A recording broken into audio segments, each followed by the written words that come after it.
Ladies and gentlemen, boys and girls, throw open your windows and call out to your neighbors. It's time for John Perrotta's Comedy Factory Zoom-A-Loser, sponsored in part by Slim Fast.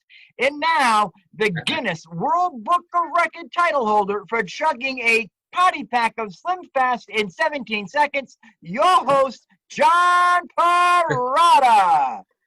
Thank you, Mike Cronin. You're out of your mind. He's out of his mind. I'm on OptiFast now from Miriam Hospital. I tried Slim Fast, didn't work. I tried OptiFast. I lost 64 pounds. I told you the pandemic hit. Forget it. I gained half the weight back. I just started back up on the diet a few days. I already lost 5 pounds, Mike. Already lost 5 pounds. And Mike sends me a text today with a picture of a big dish of meatballs, sausage. I don't know what it was. What was that, Mike? I sent you this picture, which was the combo plate from one of my favorite places, Twins Restaurant, which is a combo plate of chicken parmesan, sweet Italian sausage, and 2 meatballs. I want to thank you. I want to thank you for doing that, making me hungry all day, making my mouth water again tonight. John gets back to me and says, "You're killing me, brother." I swear I had a shake and a protein bar next to me, and I'm looking at that, and I was going nuts. Don't send me pictures of food, brother. We got 2 special guests on tonight, Mike. Very funny, comedian, actress. She was an NFL cheerleader for the Houston Oilers, Elaine Pelino. How you doing, Elaine? Doing great, John. Good to see you. Elaine had a nice picture on Facebook today. We're here up in Curlers. That's pretty cool. John sent me one too, but his hair wasn't up in curls. We got a great friend of mine on tonight. Did many, many shows with him through the years. I met him probably, 15, 17 years ago or something.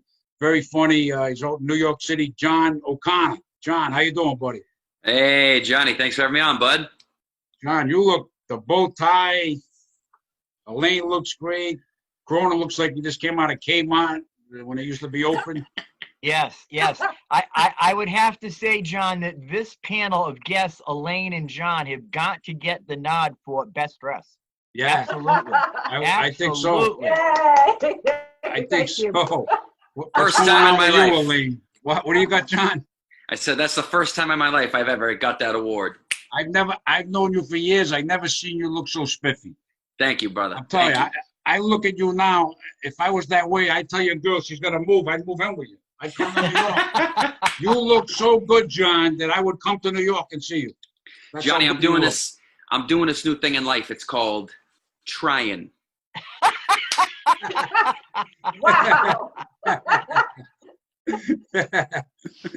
Johnny, I love the shirt. I can't believe it. Elaine, you guys look great. Everybody looks great. I got a shirt that says Cronin. Oh, you look nice, John. You look great. You're nice I and look sleeked great. up.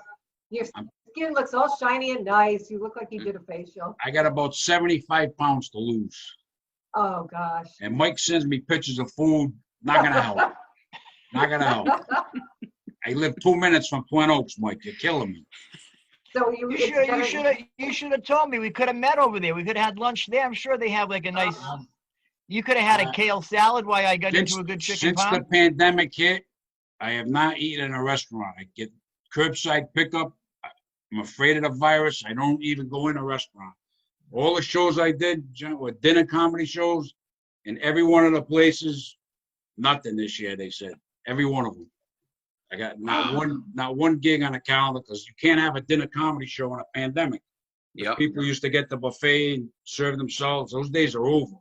I did some shows too at the Knights of Columbus, and I talked to the guy, the manager, Ray. He told me that people can no longer bring their own food. They got to get a licensed caterer who has to serve the food to the people.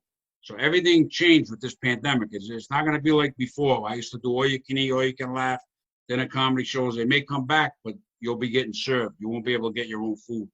So like at Lemongrass in Warwick, we used to do that, and Chinese restaurant, Johnny, and Elaine, and we got a ball over there. Oh, people yeah, got their own. They kept going up. They'd get 3 plates of food. Not gonna happen. Elaine, what's going on with you out by the pond? She's by a pond. By the pond. Yeah, I mean. Johnny's by the subway. You're by a pond. Yeah. By the pond. No, in fact, what I just did is I just finished cooking. I made shrimp marinara sauce over rigatoni. I'm sorry. Thanks, Elaine. Thank you. What is this going to be? Tortured John Perrotta's diet night? Perrotta. You know what I'm going to do? Instead of sending you Playboy subscription, I'm getting you Bon Appetit. Oh, man. You guys are killing me. That's not nice. That's not nice. No, but Love rigatoni is my favorite. Rigatoni, I could eat 2 pounds. Yeah. Isn't that funny? That's my favorite too. I mean, there's something about the texture, the size. It's just perfect. It's Oh, yeah. so good. I go to this Italian restaurant in Warwick called Rigatoni's. I like it.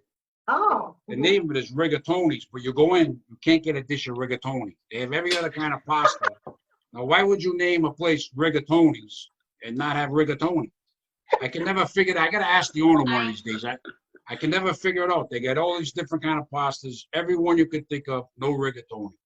It's like opening up an oil change place and not having oil. I mean, come on.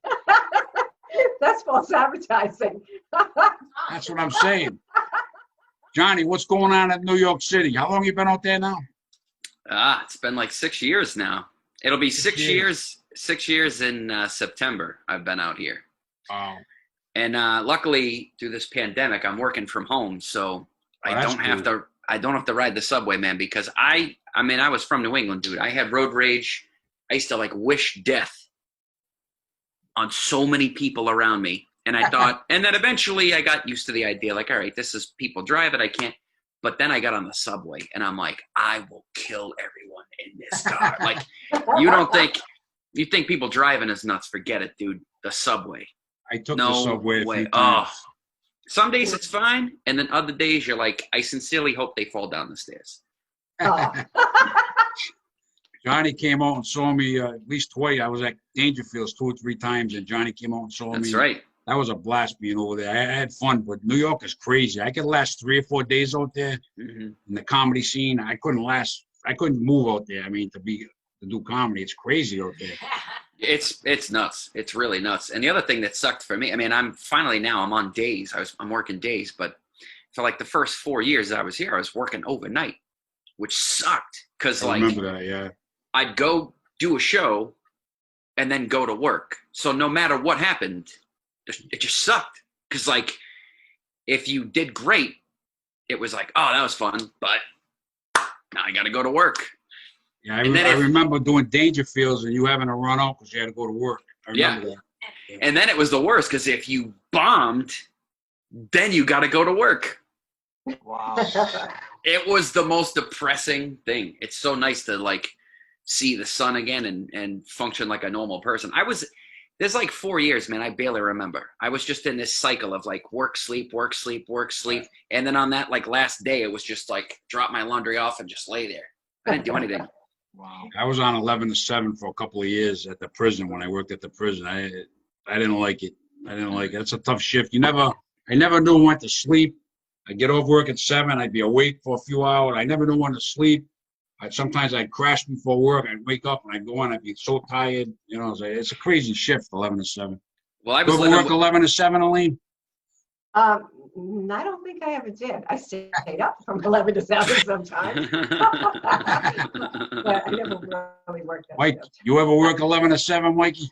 Dude, here's what happened, boys and girls at home. I did have a job overnight. I was this was going back when I was like a very, very young man. I got a job as a security guard at this company, and they were sublet out to the UPS up on Jefferson Boulevard.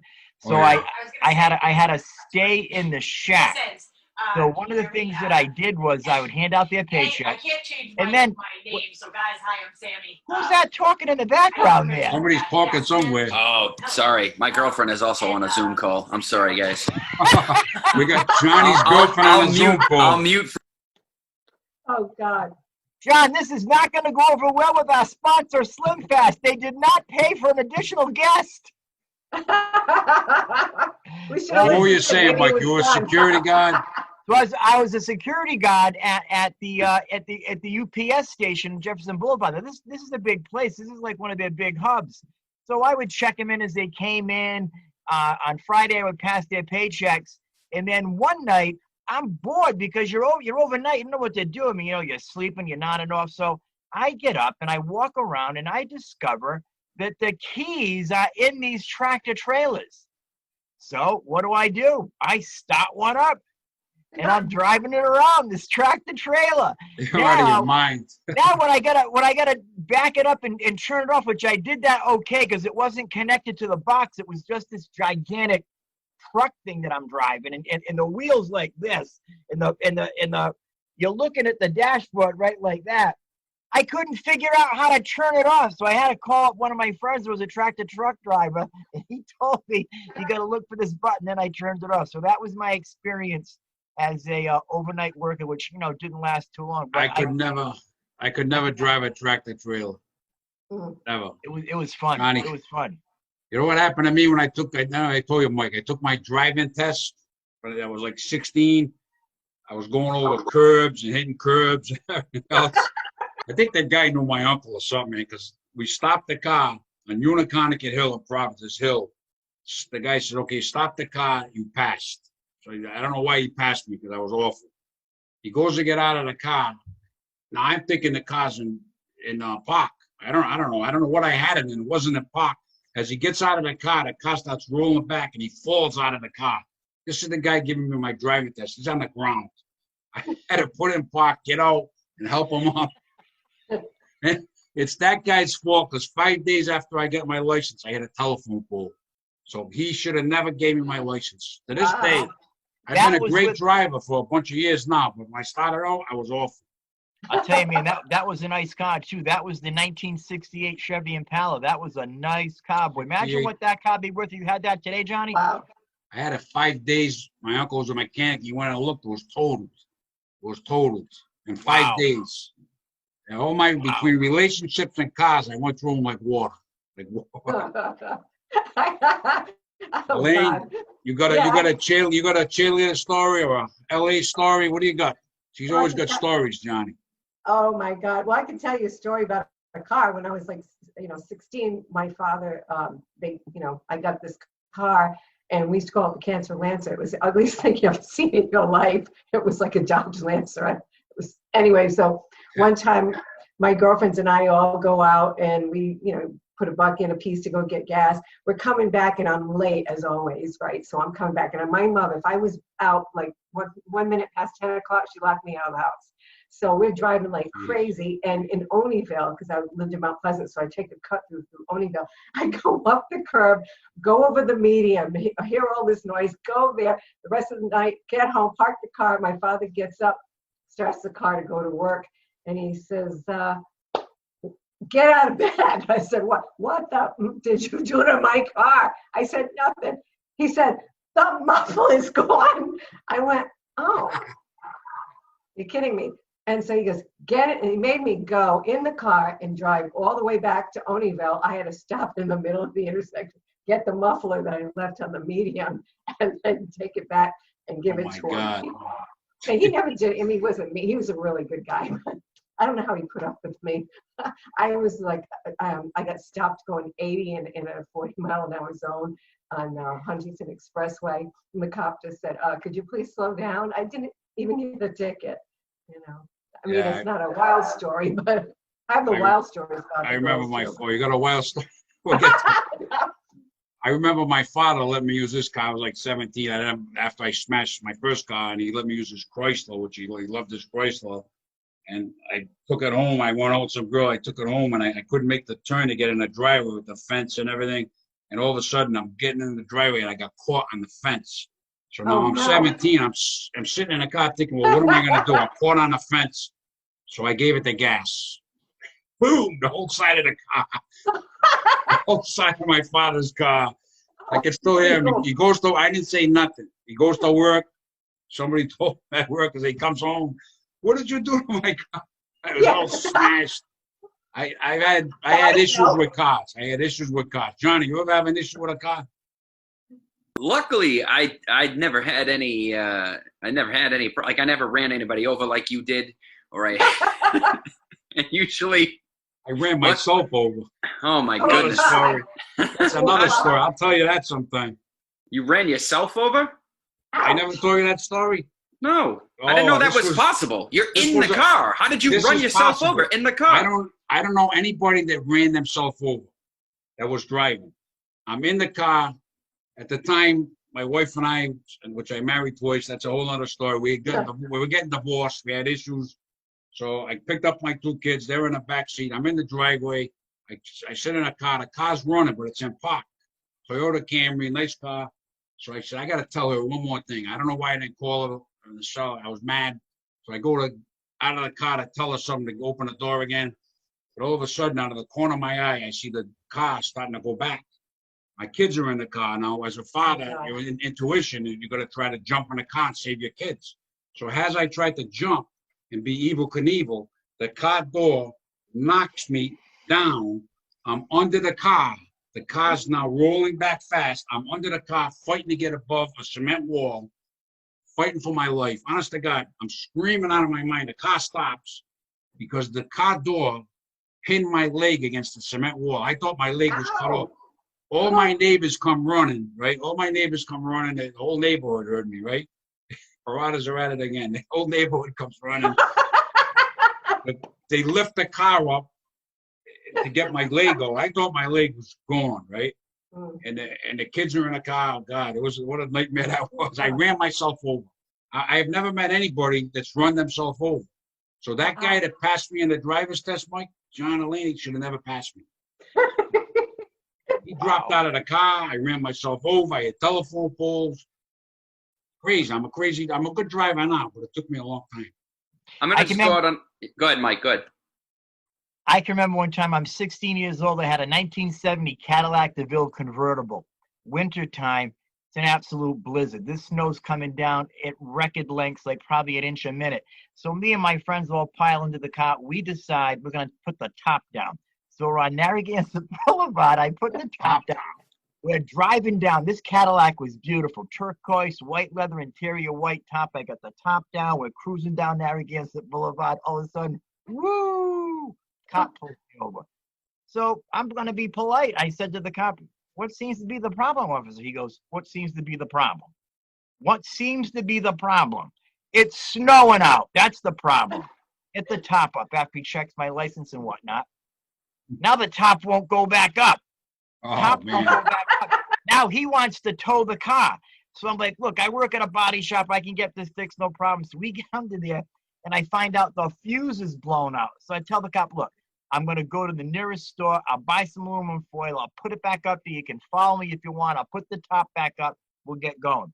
So that's what we do. The cop says, I'm going to follow you because this is a hazard. So I get to the first Lake Sunnybrook that I see, run in, get a thing of aluminum foil, buy it, stuff it up in a little ball, stick it back up in there, put the top up, and we're on our way. The snow was actually accumulating in the car. You're not stable, Mike. We were dusting it off ourselves. It was incredible. Incredible. You're out of your mind. So, what were you going to say, Johnny? He's crazy. I was going to say, if you have that much trouble with cars, I'd stay away from, like, boats. Boats, yeah. I'm not good. I've been on boats, but I went in the Navy, Johnny. I was in the Navy. I couldn't. Oh, that's right. I can't swim. I joined the Navy. People said, you're nuts. You're going to go in the Navy. You can't swim. Honest to God, I went in the Navy. You still can't swim? It took me 1 week in the Navy. They pulled me out of my company in boot camp. I had to get from one side of the pool to the other. Me and another guy. Took us 1 week. We finally made it across. Don't ask. My foot hit the bottom a few times, but they finally said, this guy's never going to get it. We'll let him go. And I can't swim. That does not give me a lot of faith. I know, right, John? I know. Here we have a guy protecting the very blanket of freedom that we sleep under. He's in the Navy, and he can't swim. I can't swim. I can't drive a car. There's a lot of things I can't do. Johnny, it was crazy. I ran myself over with the boat, Johnny. I ran myself over with the boat. Another comic that imitates me, Johnny. Stop it. I used to love when I was in Rhode Island because you used to use me for gigs all the time. And there was like a good year there, that year before I moved to Texas. You were using me like, I feel like that year you had like 10 shows a month and I was doing all of them. And It was my favorite thing because you'd always call and leave me the voicemail. And every time you'd leave me a voicemail, it'd always be like, hey, Johnny, baby, how you doing, brother? Hey, it's John Perrotta. And I always loved that you told me, hey, it's John Perrotta. Like I was going to be Like you didn't know. Like, Yeah, like he knows no introduction whatsoever. If you don't know John Perrotta and he leaves you a voicemail, you're moving into the witness protection program because you think the mob's after you. You like my messages, Johnny. I love them. Yeah, crazy. I love working. We worked a lot through the years. We had some good times. We did. We worked like. I got you a couple of things last year. It was last year. I got you a couple. You had me 2 or like 3 things. Like bachelor parties and chicken dinners and Asian back grill. in the day. Yeah, but then like we'd be doing a gig and like the Red Sox playoff game is on and you're like doing a show and it's like, shut up, I'm on. You know, like the crowd doesn't want to hear you. Or like you're doing like a dinner and like the comedy show's there, but then they open the door so now people in the restaurant can hear the show and they're like trying to have a meal and you're like, keep it down out there, I'm doing my jokes. We had a lot of stress. It was fun, man. Stress. We had a lot of fun. I met you at the Asia Grill, Johnny. We were in a contest with Charlie Hall. Yeah. That's when I first met you. I don't know how many years ago that was. I lost track. We were at probably, the Asia Grill. It's going to be at least 15 years, 16 years. Yeah, that's a long time ago. It's probably like 07 or something. Well, I remember I've been in Asia Grill doing shows for about 14 years, and I started doing them after I met you. So I met you about 14, 15 years ago. That show, that weekend, or that final, I met you, I met Maya Mannion, I met Mike Hanley, I met Rick Canavan, I met all these comedians that I still know and talk to and hang out with. I met them all at that weekend. Yeah. Mike Hanley, I remember I started with him too in about 91, 92. Yeah, he's a good guy. Rick Canavan, I remember him, and Maya's great. If you had the pleasure of being in the lineup in a John Perrotta comedy showcase, John and Elaine, you met half the comics in the state of Rhode Island just on that one night because they were all there. Not kidding. I know I got a reputation for booking a lot of comics. Too many comics in one show. Johnny baby, you're on after the second headliner. Just to go see Compromise in, I'd have like 20 comics. That was nuts. Yeah. He'd always go like, John, you're on fourth. That'd be like great. And the first, it'd be like, like Joe Cabral host, Eddie Galvin would do like 20 up top. Stephanie Peters would do 45 and murder. And then he'd be like, all right, the new guy, you're up. But now everybody goes to the bathroom because it's been an hour already. Yes. Right. What happens at those shows is there's like 3 or 4 different shows all in one. So you've got your opener, your feature, a strong headliner, recycle, whole new cast of comics, and it's the same thing again. Yeah, I got a little better. But I like bashes. That's what I like. I can't help it. You're always good to me, though, Johnny. You're always good to me. I'm teasing you, but you're always good to me. I always paid you. Paid. Always. I have a good rep. I pay everybody. I pay everywhere I had to get paid. I pay. Elaine, you got another LA store. What's that, Johnny? You pay me walking in the door. Before I've even gone up, you're like, here's your money. I'm like, oh, thanks. That's what I do. I usually pay when guys get there. I want to get it out of the way.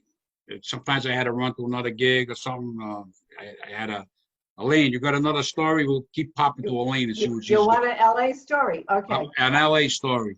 An LA story. All right. Here's what I learned a really quick lesson when I first moved to LA is during an earthquake, right? I was sleeping and my roommate, I had just lived there a week. She knocks on my door and I said, what? She says, Elaine, get up, earthquake. And I'm like, very calmly, right? And I'm saying, what? She goes, get up, Elaine, earthquake. So of course I'm dressed in, little cute things that, you're not going to run out in the street in. Anyway, so is she. And I, like maniacs, we both run out in the middle of the apartment complex and everybody's standing there and the ground shaking and they're all, half of them are naked. And if they're not naked, they're in very little dress, like guys in their tighty whities, girls in just a little short t-shirt, And I went, oh my God. So I learned a lesson really quick about LA is always go to bed dressed. You never go to bed. You never know when there's going to be an earthquake. Or at least have your bathrobe next to you, a nice one, because yeah, and then a few years later, I got stuck in the Northridge earthquake. I was married at the time, had a condo in Calabasas. And I remember the whole bed started moving around the room like the Wizard of Oz, and oh my God, and the two sinks, the marble sinks all broke, and I had a carousel horse and he's spinning all around the room. The TVs are falling over. And so I go, it's pitch dark, and I go, go in the thing, and I'm feeling for boots or shoes. So I get here's my boots. Okay, perfect. I put them on. The daylight comes out. I get a red one and a black one on. Not that it's a big deal, but I was alive. But yeah, that's kind of a strange thing in LA. If you ever visit California, wear pajamas when you go to bed. I've been to San Fran, LA, but yeah, luckily when I was out there was no earthquake. My son lives in Mexico City. And he called us a few weeks ago, I don't know, a month or two ago, and he had an earthquake. His apartment, the walls cracked and everything. It's like he ran outside, outside. I'm freaking out over here. He's in an earthquake. I don't know. It's like nuts. No, it's not even funny. Yeah, because I used to do commercials in Mexico City for Domecq Brandy, and it was me and all blondes because they wanted blondes. We all lived in Houston, but I was like the one brunette they would pick. So we'd go down there and we stay at the Zona Rosa, and it would be beautiful. And then all of a sudden, like about a week or two later, we're supposed to go to another commercial, and they had that massive earthquake and it destroyed the Zona Rosa. So thank God that everything, yeah. But I mean, I'm telling you, I'm not a fan. Not a fan at all of earthquakes. I've never been in one. I don't. That's one thing I don't want. I've been in blizzards, but not earthquake. I couldn't handle. Blizzards, at least the ground's not moving. If I ever started shaking in the house, I couldn't do that. Well, Johnny, they never had an earthquake in New York, did they? Yeah, and I was watching a program on Discovery or something like that the other day, or History, and it was all about earthquakes. And I said, I just wanted to see it because I was in that big one in LA. And they said, oh, yeah, there's a huge fault line in New York and in Rhode Island and Massachusetts, and they can have up to a 6.0 someday. I'm going, no way. I thought I'd be safe if I came back here. Jeez. But, has there been earthquakes in New York? I don't remember. I think they had them. I was there when they had those too. They followed me. Imagine being on a subway and there's an earthquake. Oh, forget it, man. Yeah. I was on the subway. I was on the subway one time and the train just died. Oh, and we had to exit the train, walk down yeah. I don't want to be on the subway during an earthquake, that's for sure. I don't want to be on the subway, period, let alone when there's an earthquake. I used to live in New York for about 7 months. When I went in the Navy, I was on the USS Savannah. We were stationed in the Brooklyn Navy Yards. I would come home for the weekend, take the night owl train out of Providence, get to New York late, like 1 o'clock in the morning or something, 2 o'clock in the morning. I'd take the subway, I'd have to take a bus. That was when the son of Sam, the serial killer, was going around shooting people. So I'd be waiting at the bus stop to go back to the ship, and I'm standing there like, oh my God. I was like 18 years old, 19 years old. And I was like freaking out. The son of Sam's going to get me. You know what I mean? Oh, God. Scary shit. Mike, you got anything you want? We got a great guest on tonight, Mike. We do have great guests on tonight. Besides showing pictures of food, ask them a question. What I want to know, I want to ask both Elaine and John, you both moved from where you're from to big entertainment markets. What was the biggest thing that you had to adjust to in making that transition? We'll start with you, Elaine. I guess I was used to having a busy life, and I came here, and like I said, I want to be a downer, but I came here because my parents were sick, and and to see anyway, but I just I like the food. I gotta say that I like it too darn much, the Italian food, but yeah, it was just the smallness of it, and everybody knows everybody, so you can't swing a dead cat without getting caught doing something, or catching somebody doing something. In Rhode Island, yeah, everybody. In Rhode Island, so you gotta. Yeah, I mean, not that I'm doing anything wrong. I mean, please, I don't have the energy for that anymore, or ever. But okay. Yeah. What was it like going to LA though? When you got to LA? Yeah, when you got, that's what I know. What was it like when you got to LA? What adjustments did you have to make when you landed in LA? What made you say, whoa, this is different? Well, I always wanted to go there. I always wanted to be an actress when I was a kid, but I ended up moving to Houston instead. But then, you know, I ended up modeling and went back and forth New York and Houston. And so I was in big cities all the time. So I was used to being in big cities. And Houston's very, very spread out like LA. But when I went to LA, it was a heaven because it was Houston without humidity, like a big city. And also, it still had an ocean, which was fabulous. And it was Hollywood. I mean, I met so many people. At first, I was kind of starstruck. Everywhere I went, I would run into someone and they'd ask you out, or you get to meet different celebrities. And you know, it just was fun taking acting classes, following the dream, doing commercials. What's some of the celebrities you met, Elaine, through the years out there? Oh God, I remember. I told someone the other day. I said I got asked. They put a picture on Facebook of Kevin, not well, him too, but he's not him. I just got my movie made because of that.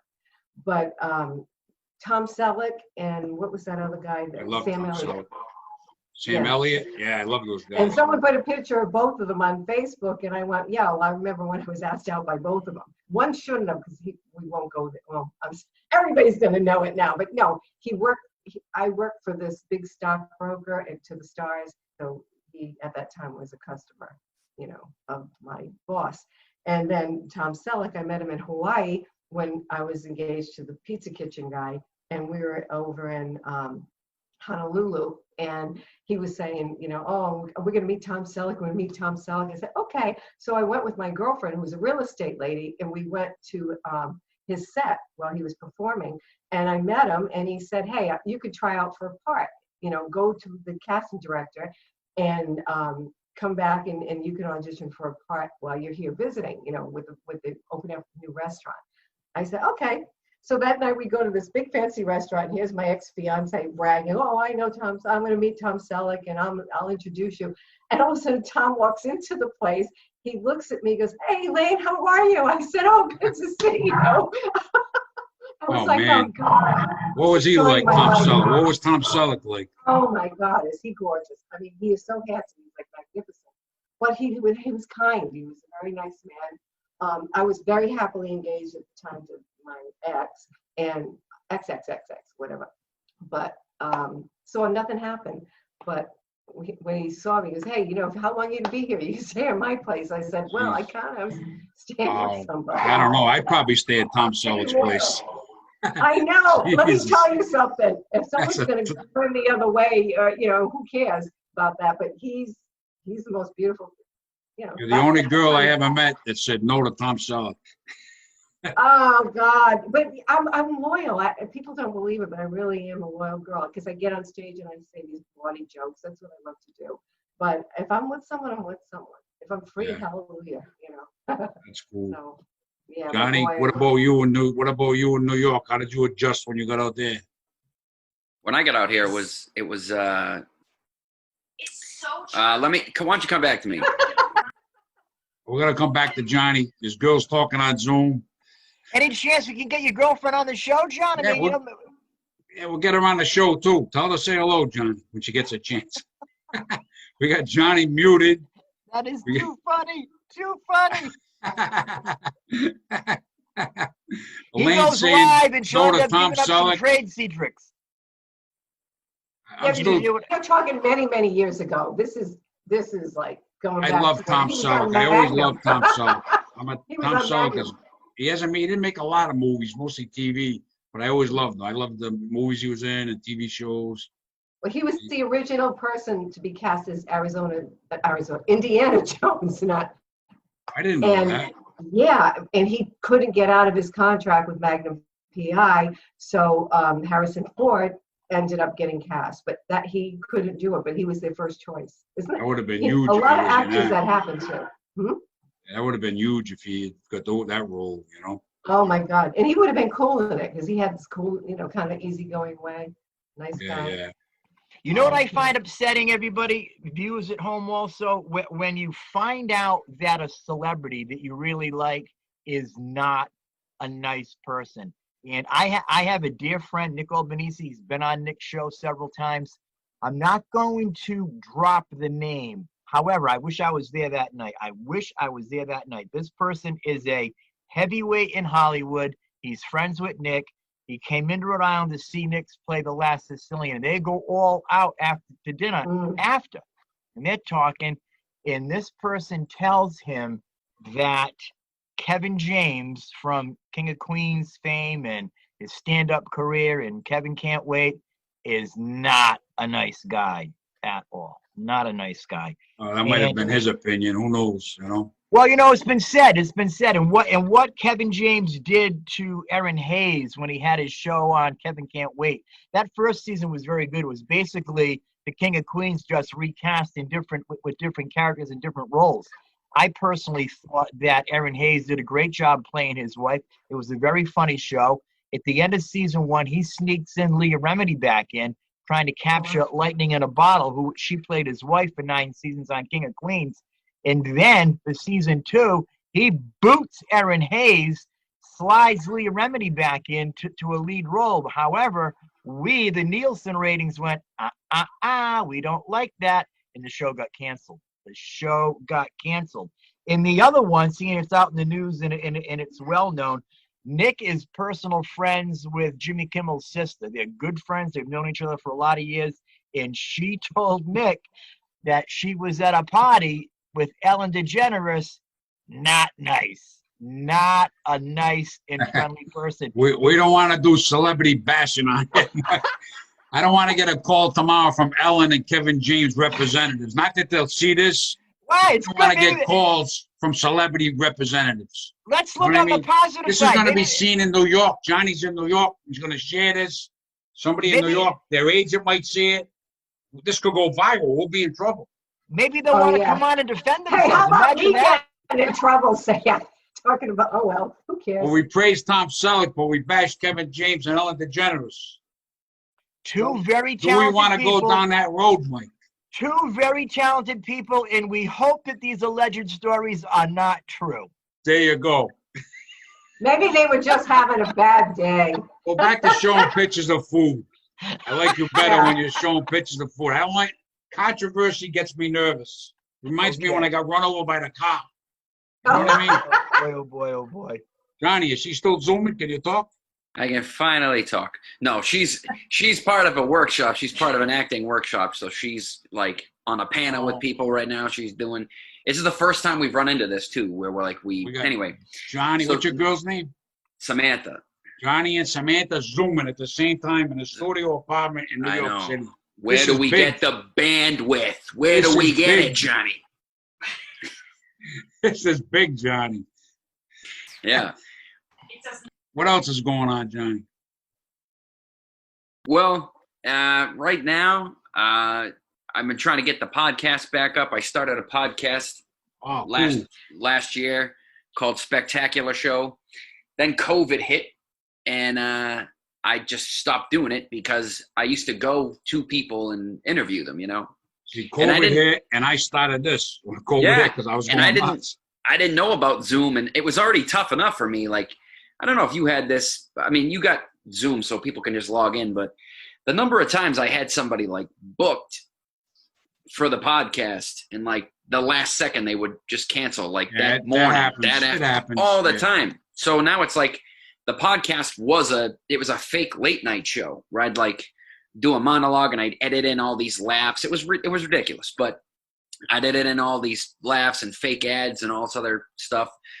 But I need a guest, and if somebody cancels, like there's no show, you know. So, but anyway, I've been working on it, and I'm gonna bring it back. I'm hoping it'll be up the first week of September again. Cool, Johnny. Cool. Yeah. You Other better than have that, me on. You better have me on there. oh, you're gonna be on. Don't you worry, brother. We're gonna talk. We're gonna talk about Italian mob movies. That's what we're gonna have you talk about. Either that, or it's gonna be the dirtiest food pictures on your phone. That's why I did all you can eat comedy shows. That's what people say. I love all you can eat, all you can laugh. I loved it. That's why I had Bill Burr, Tom Carter, I think Bob Marley. I had Old McDonald's Chicken Farm in Swansea, Mass. I did a bachelor party there. It was all you can eat. My buddy said, "Why don't you do a show here?"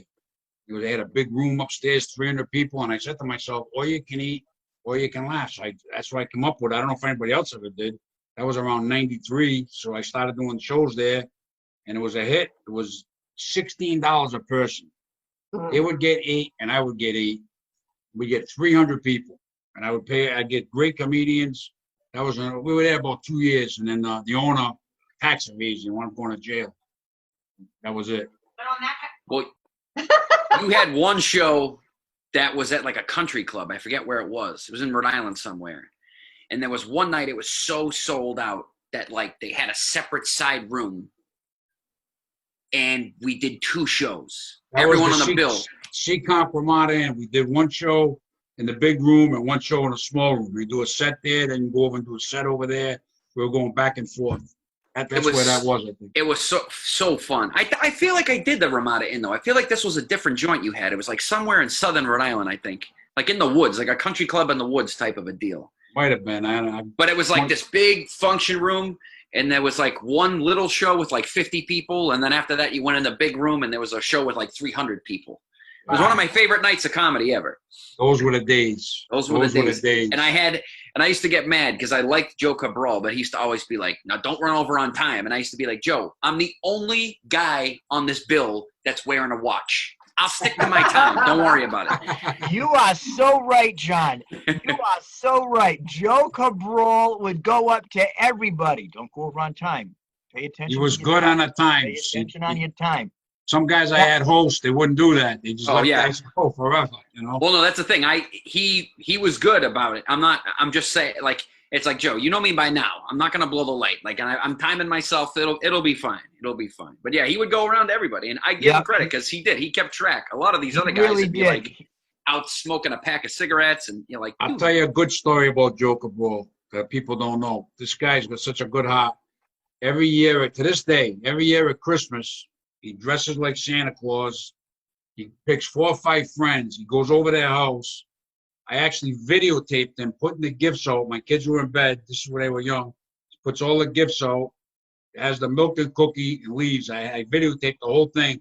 My kids were young, and for years they thought there was Santa Claus. They thought it was Joe Cabral. Joe Cabral. He goes to different people's house. I mean, that's a nice thing to do. You know what I mean? I don't think I'm that. Why is Santa in a clam suit? Right, exactly, John. Exactly. Joe Cabral was one of the funniest people I've met in comedy. Just a good, genuine person with a big heart. Now, John, we both have worked for John Perrotta through the years, through the early years. Back in the early 90s, 91 is when I started with him. And his rooms always sell out. Can you imagine what a force Johnny P would have been if we had social media back in 91? Because no one outworks John Perrotta. No one outworks Johnny P. I'm old and tired now, guys. Nah, I was just telling my girlfriend recently about a show. Johnny, you remember Tyler Moore, right? Yeah. Yeah, Tyler was a good guy. He had like a real set-up punch style. Yeah. Set up punch, tag, set up punch. And he's kind of one speed, right? But he put this room together, and like we were at some bar. It was like me, you, Tyler Moore, Bernie Perotti.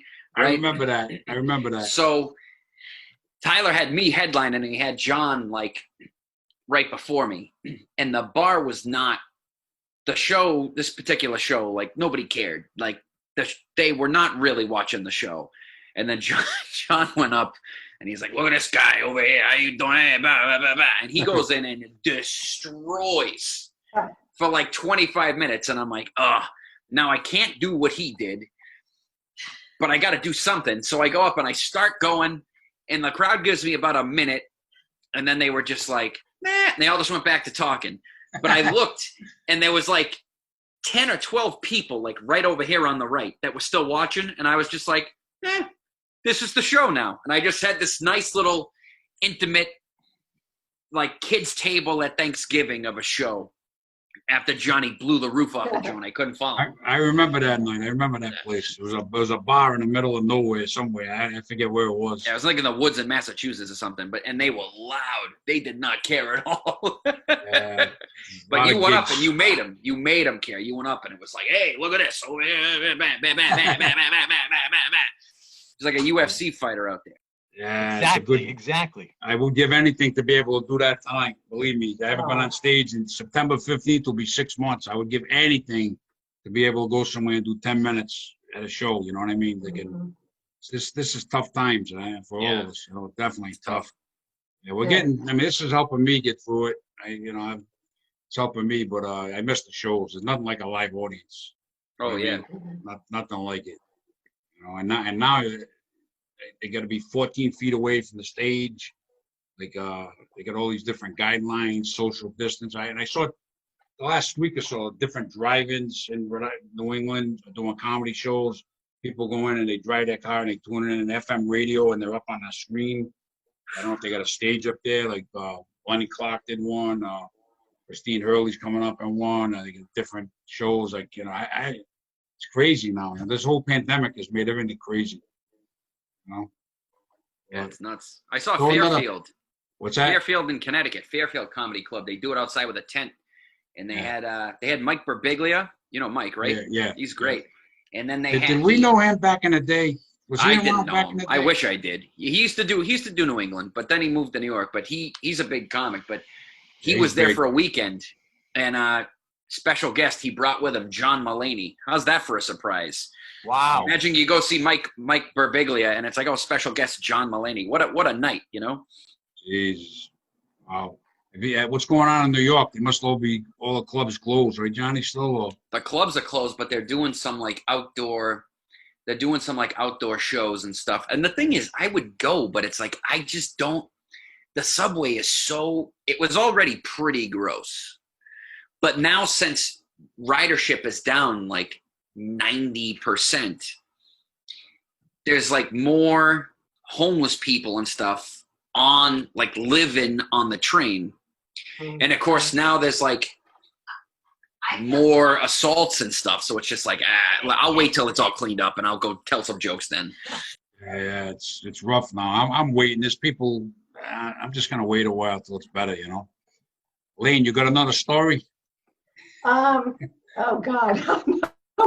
You out of stories tonight? What about the Houston Oilers? He was a cheerleader, Johnny, in the Houston Oilers. Oh gosh, yeah, that was a lot of fun. Yeah, that was fun. Gosh. I remember there was one story. I don't know if it's funny, but did I tell you the one when I fell? We were all practicing and I fell on my head. No, you didn't tell me that one.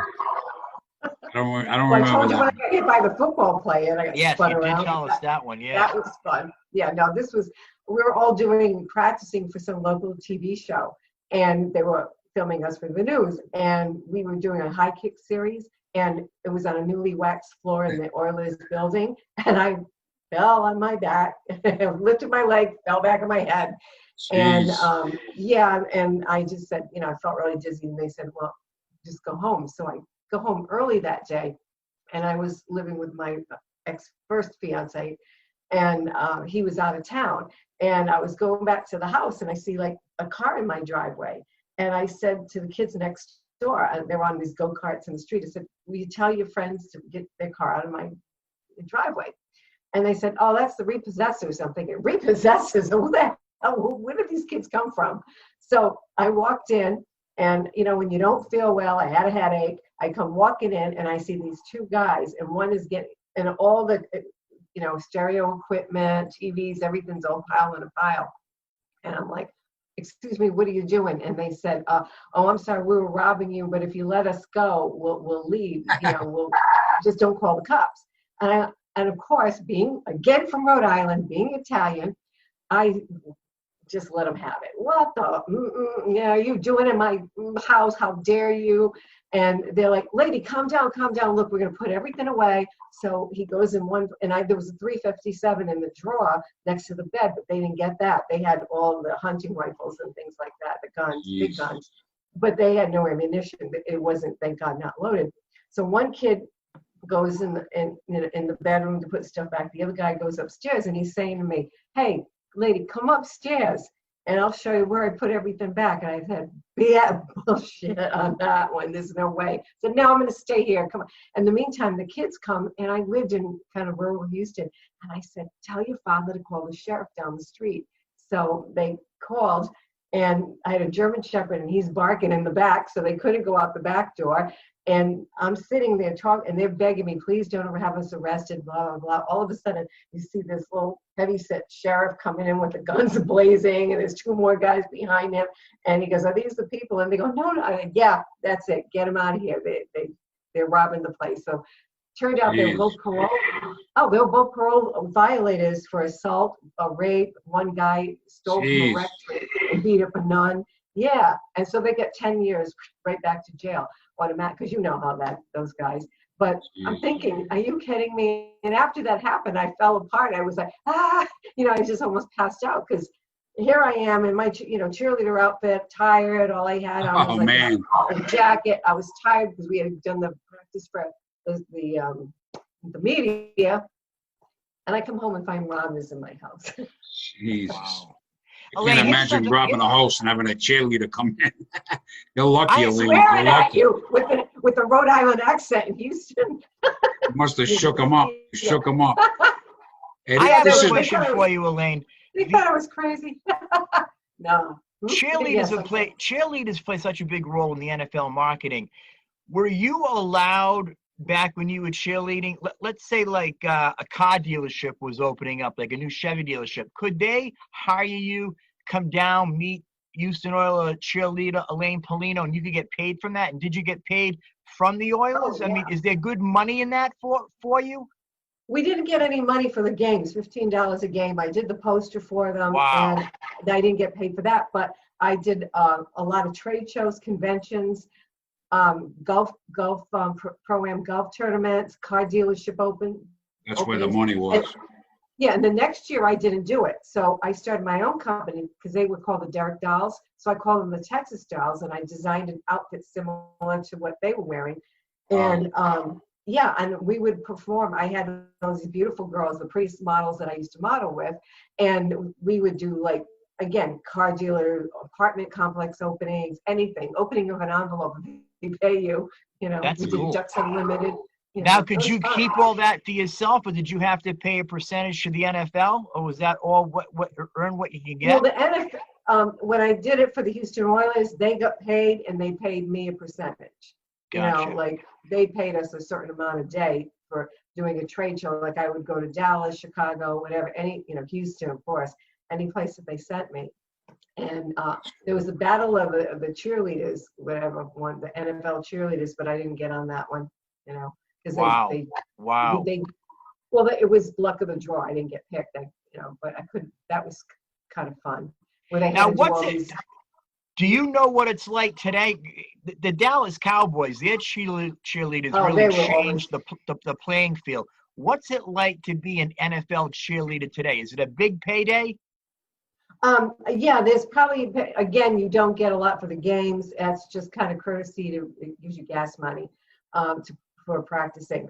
But you still get a lot of spiffs. You can do commercials. You can do different things. And, plus the girls now are a lot fancier. They're like acrobats. I mean, they do all kinds of, high-end dance. And I don't know. I ended up doing pretty good. I did a national commercial. There was the Houston Oilers playing the at the time the Washington Redskins. They're now the Washington whatever's Capitals. Football club. I think. Yeah, football club. And Joe Theismann was the quarterback. And so I get hired to play a Houston Oiler cheerleader, but then they wanted to pay for the uniforms, so the Redskin cheerleader company organization gave us the uniform. So I ended up catching a football from Joe Theismann and made like $30,000-$40,000 in like a couple of years. Yeah, every football. Yeah, it was a lot of fun. We're gonna meet. That's a great story. We're gonna meet Johnny's girl. Where'd you go, Samantha? Samantha, where are you? She's on a call right now. So she's on a call. Yeah. Thanks for stopping in. Just pause it. You can see her. She's looks gorgeous. like a beautiful girl, Johnny. I got John, you're doing all right out there. Thanks for stopping in. I love how he handles it. Thanks for stopping in, Samantha. You all saw her. One last question for you, Elaine. Let's say the team wins the Super Bowl. Are these girls getting Super Bowl rings? No, you don't get. Well, you know what? I don't know. I don't think we get well, back then we didn't get anything. Only if we had won the playoffs, the AFC playoff, we would have won. We'd go to the Super Bowl because we didn't travel with the teams. But we lost by a few points. Earl Campbell couldn't hold on to the ball, and fortunately, it wasn't his fault. It was pouring rain. It was icy, terrible. Pittsburgh Steelers were on point, and so we were all crying. It was all, because we all thought, oh, we're going to go to the Super Bowl. But I was on TV every week because every time they did a game, they would take pictures of us on the sidelines. Yeah, so you get friends calling, yeah, I saw you last night, okay. Yeah, this has been a great show. But we're at wrap up time, Mike. Yeah. I wanted to go back to John talking more about the New York comedy scene. What's it like right now? They're at 1% with COVID. I think starting to slowly open back up. Nothing's open. Ask John. I wanted to talk about Katie. Ask John. Ask him a couple of questions. Right now, there's no clubs. It's all like outdoor shows. There's a lot of comics putting on shows right now, but there's no clubs. If you look, Johnny, you know Colleen Genevieve, right? She was in Rhode Island. Yeah. She's still out there. She's hustling every night, man. She's out all the time. I've seen her. She's been doing some shows at Brooklyn, like outside near the Brooklyn Bridge and stuff. So there's shows going on, but like I said, I don't want to get like mugged or get sick, and the trains don't run all night. And it's like, I'll just wait till life's normal again. How late do the trains run, Johnny? How late do they run? Now they run until it depends on where you are. Like it used to run all night. Now it's like if you're not on by like 11:30 or 11 o'clock, some places you're not taking the train home. And I don't want to jump in an Uber, so Uber or take a cab. John, with the numbers as low as they are in New York right now, they're at 1%, which is very, very, very low. That's probably some of the best numbers in the United States. Yeah. Is there a light at the end of the tunnel? Is there at least a conversation starting to happen of like, will we open back up at this time, or we're projecting to open up hopefully at this time? I mean, I'm not sure. They're slowly opening stuff up. Like restaurants are open now, but you have to eat outside, like that type of a thing. I'm hoping that things will go back. I heard the governor's tough. I heard Cuomo he's not letting any comedy. He's not restaurants. Yeah, he's tough. But the thing is, too, it's like if he – I mean, I don't know. It's tough. It's easy for me to say because I'm not in a tough position right now. All these restaurant owners and stuff are, but like it's one of those deals where like, like the Spanish flu, which I don't know if you guys – I never heard about that. I never learned about that in school. And all of a sudden it's like, oh, yeah, well, this thing killed 50 million people. When? Yeah. 1918, right? But apparently the big thing with the Spanish flu was the virus mutated, and that's what killed everybody. So I'm hoping, knock on wood, that this is it. This virus runs through the people, and then that's it. There's no mutations. There's no nothing. Because I'd tell you right now, like, people are starting to get pretty lax around here. I still wear my mask outside, and I try to be responsible, but there's people walking down the street, no mask. People don't care. And I'm not worried about me getting it, but I don't know. I try to be responsible. You could be getting somebody else sick. I don't know. Right, and you have to think that way, John. It's a different climate. Just going to the store, going from my Uber into a store, looking at people walking up and down the street. They've all got masks on. It's a very different time. And we've talked about this on the show before. Woodstock, 1969, 400,000 people gathered together for a 3-day music festival at the height of the Hong Kong flu, which killed over 1 million people globally and over 100,000 here in the United States. So hopefully this thing just works itself out. God's in control. He sits on the throne, and we get back to life as we know it. I hope so. I really hope so, because I'd like to get back to having somewhat of a normal life. I love my girlfriend, and luckily we get along, but it'd be nice to be able to go outside and like just go sit at a bar and like have a drink with her or go to do a show at a club or something, Exactly, John. Manhattan deserves to see you so dapperly dressed. They need to see John O'Connor dapperly dressed up. John looks great, darling. Elaine looks good. You always look great, Elaine. But Johnny Porch, Johnny O'Connor, man, I never seen him look so good, Elaine. I'm used to Elaine looking great, but I'm not used to John And O'Connor have you noticed how the blue shirt, the blue bow tie, the blue suspenders are making his piercing blue eyes pop, just like his sister Katie? I mean, these people, they wrote the book on blue eyes. I got 2 moves. I got blue, and I had to shave a beard because because of the mask. So I got blue, and I got facial hair, and I got hats. Oh, there Those are my you go. only 2 moves. Oh, Other than I love it. Johnny. Other than that, I'm pretty slim picking. So, Elaine, congratulations on being the MVP for looks tonight. I'll happily take a. You won. I don't know. I'll happily take a silver medal. My first silver. Yay. Mikey, we got to wrap this up. What do you got to say to wrap it up? We're going to have Elaine and John back on again. It was a great show. What do you got to say? Absolutely. What a great show. Learned so much about Elaine, more about Elaine, the scene out there in LA. I always enjoy her stories. John, it was great to meet you. As I said, I do know your sister. Great insight on what's happening in the world of comedy out there in New York. And I'd like to have you back on again, learn a little bit more about your journey in your career. It was a lot of fun to have you both on. And absolutely the most handsome and beautiful guest that we've ever had on the show. I pray God's favor over the both of you, John, and all watching at home. We're going to get through this together. God still sits on the throne. God bless you all. Amen. Johnny P., thank you for having me on. You're the bomb, Mikey. Elaine, what do you got to say to wrap this up? Thank you for having me on, and I really enjoy it. And yay! Yay! Yay! Woohoo! Johnny, this is what came in the mail. I bought a new set of headphones, but I told Mike it's going to be like a tutorial. He's going to have to take some afternoon, probably take 3 or 4 hours to explain to me where to plug it in, how to put the volume on, how to get it into the computer. There's all different things to do this. Like, I'm not a national podcaster. You know what I mean? I'm in Cranston, Rhode Island. I bet if you just asked any small child. Thank you, John. Thank you. John O'Connor, I want to tell you this one quick story. Johnny got a less digging on me. John tells me that he's going to get this headset much like I get. So I take pictures of mine. It's Logitech, send it to him. So then he sends me a text, bad boy. I've got my headset. Great, let's put it together. Oh, no, not today, bad boy. I'm taking a nap. That's going to be another project. So years back, John, when I had Meatball Comedy Stock Productions, I booked John. So I'm talking to John on the telephone.